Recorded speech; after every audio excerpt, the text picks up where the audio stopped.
thanks for joining me today. Today I'm going to bring you something a little different. I am going to start a little series on my channel of how-tos, and the first one to start off today isn't exactly the most attractive or appealing or pretty thing, but I'm pretty sure we all get them. If you guys don't get them, then I'm really jealous. And that would be a cold sore. I have a cold sore right in the middle of my top lip. They've also been called fever blisters or heat blisters. Sometimes they happen up here, kind of between your nose and your lip in that like mustache area. That's usually where I get them. But this one decided to be right in the middle of my top lip. For me personally, I've always gotten them at the very end of my pregnancies. My girls, I had them at the very end.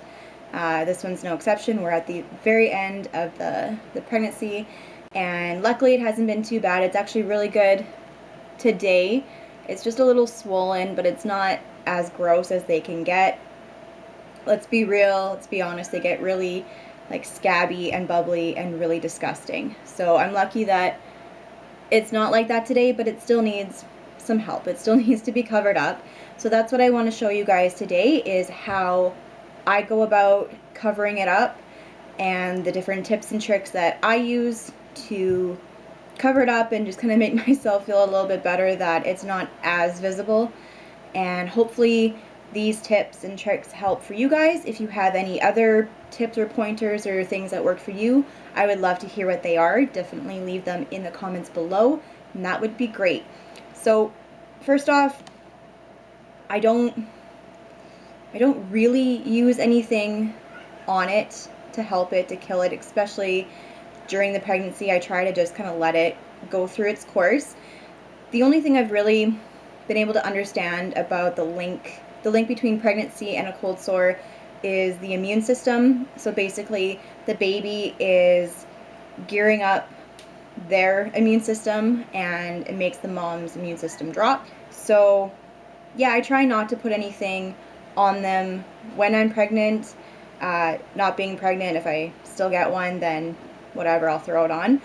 But I have been using this cream here. I think it's Xylactin. I don't really know how to pronounce it. Try to just stick with moisture. I try really hard not to use like my typical lip balm or anything like that, because you're gonna contaminate it. Try to always use something like this. This one is the Nivea Lip Care Light Kiss. I'm pretty sure it was just a free sample that I got, but it's like a pot type thing. Then you can just use your finger or use your a brush or a Q-tip or whatever. While I'm at it, I hope the fan isn't bugging you. My last video I had the window open and it was very noisy, very loud, it was chaotic. So I closed the window, but I do have the fan going on behind me, so there might still be a little bit of background noise, but hopefully it isn't as bad as the last time. So anyway, I do like to put a lot of moisture on because they always feel dry, they feel cracked, and they feel gross. So I put as much moisture on as I can. I just zoomed you guys in a little bit. I don't know if you can really tell, but it's right here. It's pretty red right here, but it's like this whole upper portion in the middle. Like I said, it's a lot better today. It's not as gross and scabby, but it's still red, it's still swollen, it still needs some help. So the first thing I did was I made sure my lips were dry, so I wiped off very gently, wiped off anything that I had on, and they're really dry, like you can tell, they're really, really dry right now. So next step is I'm taking a Q-tip and some concealer. The one that I like to use is the MAC Pro Longwear concealer. This stuff is really good, just in general. This one is NW20. I think it's too dark for my skin tone personally, but I've used it to prime my eyes before. I've used it for a few different like heavy duty type concealer jobs. So I'm just going to take a small pump on my Q-tip. You can see that? It comes out so funny. See, like that's even too much, but Oh well. So I take a little bit on my Q-tip, and then I'm just gonna dab it on my lip in that area.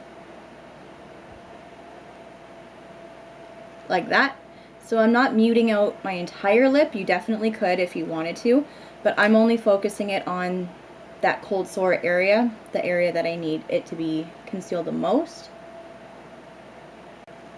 That looks crazy. Oh, try not to lick my lips. Oh, it's so dry. Okay.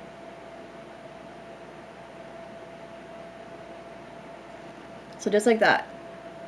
Just so that it's concealed. And yeah, you can't see the redness, you can't see the cold sore, you can't see any of that. So I'm just gonna let it soak in, dry, just so it's not too tacky or too sticky. It's pretty good. So you want a good lipstick that is going to essentially stain your lips, but still have some moisture to it, still be able to lock in some moisture. So the one that I am choosing to use today, Bite Beauty lipstick, and it's called Palomino. You can see that. It's like a nice hot pink. I call this like your traditional Barbie pink. I just have a little, I guess, kind of sample travel size Bite Beauty. So this is the one that I'm using. I've been wearing this for a couple of days. I know that it's going to last on my lips. There's going to be some staying power, but it's not going to take away any of the moisture. It's not going to look cakey. It's not going to be weird at all. So another trick that I would recommend is using a brush. Don't just draw it on, because you don't want to end up contaminating anything and then going back later and putting it back on, and then you break out in cold sores again. So it's definitely easier to clean a brush than it is to, I'd say, to clean lipstick or have to throw it out. Meow! Meow! This one here is just an e.l.f. small angled brush.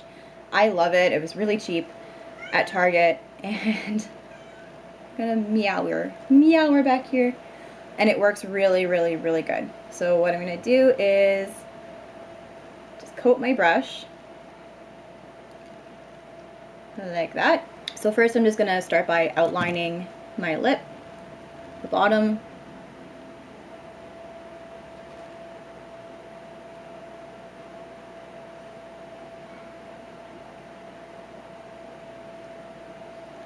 like so. And I'm gonna go back. I like the precision you get from a brush too. I find just drawing lipstick on can get messy. At least I'm messy with it. So using a brush is a little more precise and accurate. So now I'm going up to the top where my boo-boo is, my nasty cold sore. And I'm going to do the same thing. So I'm going to line around, and then we're going to go in and fill that concealer area.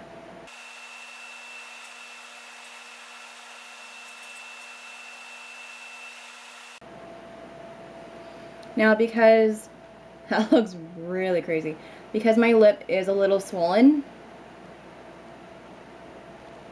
so basically like that, and then do the same thing, get, you know, the product on your brush, and then just go in and fill it wherever you need to.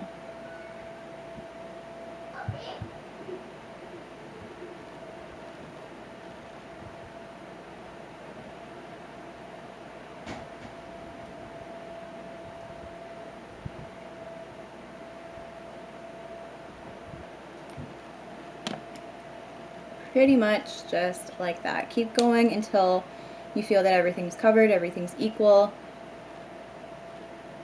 Can definitely take some time. Kind of get the point, you get the idea. Now you can't even tell that I have a cold sore.